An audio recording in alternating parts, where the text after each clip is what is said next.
एक लड़की थी, उसकी शादी पटना में हुई थी। शादी की 2 साल में ही उसका डाइवोर्स हो गया। अब वो अपनी पेरेंट्स के साथ पुणे में रहती है। अब वो एक संस्था के साथ जुड़ी हुई है जो घरेलू हिंसा शिकार होने वाले महिलाओं की सहाय करती है। शादी टूटने से कोई महिला खुश नहीं रहती, लेकिन शादी करके जुल्म सहने से अच्छा है कि हमें अकेले ही रहना चाहिए। वैसे तो मेरे पति मेरा बहुत ही अच्छा ख्याल रखते हैं, लेकिन जब उनको गुस्सा आता है तो वो एक अजीब इंसान बन जाते हैं।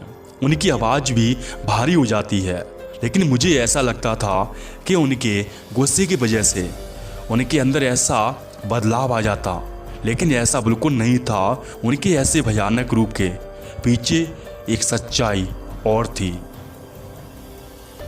एक रात को मैं और मेरे पति सो रहे थे। वहीं पे अचानक मुझे महसूस हुआ कि मेरे पति लंबी लंबी सांसें ले रहे थे और नींद में ही बोल रहे थे कि मुझे माफ़ कर दो, आप बस करो, आप बस करो, मुझे अब छोड़ दो। जो भी हुआ है उसमें मेरा कुछ भी कसूर नहीं है। मैंने ऐसा नहीं किया है तुम्हारे साथ में।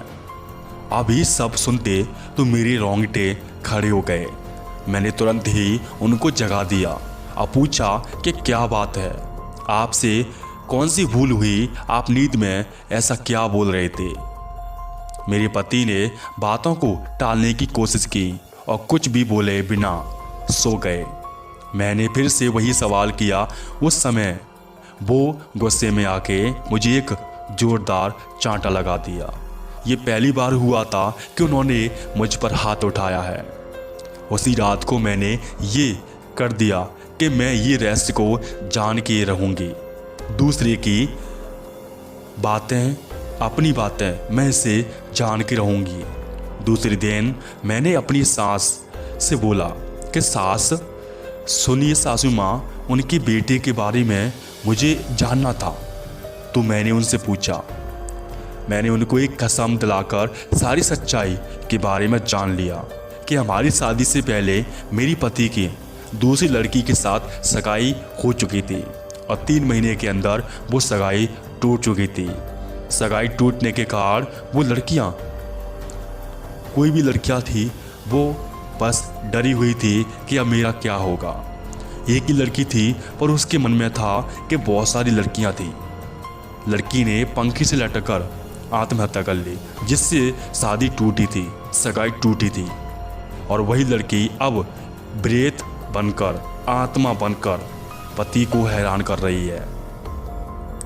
इस बात के कारण कोई भी परिवार अपनी बेटी देने के लिए तैयार नहीं हो रहे थे हमारे घर में। इसीलिए उन्होंने ये बात उससे छुपाई थी।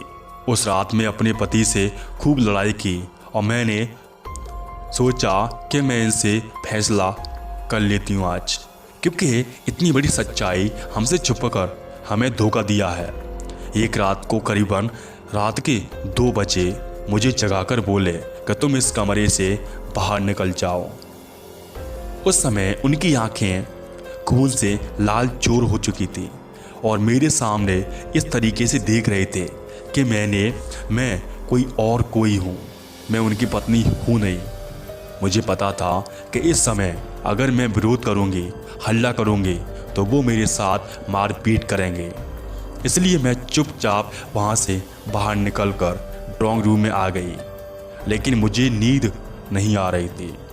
इसलिए मैं ये सोच रही थी कि मेरी आगे ज़िंदगी कैसे बीतेगी, मैं आगे कैसे जाऊंगी। उसी समय बेडरूम से किसी की बात करने की आवाज़ आने लगी। मेरा दिल डर के मारे कांपने लगा, क्योंकि कमरे में मेरे पति के अलावा वहाँ पे कोई और नहीं था। मैं तुरंत कमरे से झांककर देखा तो मेरे तो होश ही उड़ गए। हमारे कमरे में पंखे पर लाश लटक रही थी और मेरे पति लाश के नीचे बैठकर जोर जोर से रो रहे थे और पास में खड़े हुए एक परछाई से बात कर रहे थे। ये सब देखने के बाद मुझे तो चक्कर आने लगे। मैंने तुरंत ही मेरे सास को, ससुर जी को उठाया और बेडरूम का दरवाज़ा खोलने के लिए कहा। थोड़ी ही देर में मेरे पति बेडरूम में से बाहर आ गए और पत्नी बोली कि आप किससे बातें कर रहे थे। अपनी सारी बातों से फिर गए वो। उन्होंने कुछ बातें नहीं बताई। उस समय कमरे में कोई नहीं था। मैं दूसरे ही दिन अपने पेरेंट्स के वहाँ चली गई, सारी सच्चाई बता दी। मेरे पिता मुझे एक साधु के वहाँ ले गए। मैंने उनको भी सारी बातें बता दी। तब उन्होंने जो कहा एक चौंकाने वाला रहस्य था। उन्होंने मेरे पति की कुंडली देखकर बोला कि जिस लड़की के साथ तुम्हारे पति की सगाई टूटी वो तुम्हारे पति घर वालों के सबको ये कार्ड बनी है, और तभी से वो लड़की एक प्रेत बनकर उन सब से बदला लेना चाहती है। तभी से उस लड़की की प्रेत आत्मा ने तुम्हारे पति के शरीर, मन और दिमाग पे कब्जा कर रखा है, और वो कभी भी अपना बदला लेने के लिए कभी भी हमला कर सकती है। दूसरे दिन मैंने बोला कि मैंने अपने सभी कागजात तैयार कर लिए। छूटा छिड़ाने बाद में उस भयानक वातावरण से मैं बाहर आ गई। मेरी कुछ नसीबी है कि मैं आज जिंदा हूँ, सही सलामत हूँ, क्योंकि मेरा फैसला अच्छा था। मेरे साथ में धोखा हुआ था, क्योंकि मैं वहाँ रहती तो वो लड़की भूतनी मुझे भी मार देती। तो ऐसी कहानी आपको कैसी लगती है? अगर आपको ऐसी कहानी अच्छी लगती हैं तो हम और भी कहानी बनाएंगे। वैसे ही कहानी सुनते रहिए, आगे बढ़ते रहिए, और लाइक करिए वीडियो को, और चैनल सब्सक्राइब जरूर करिए।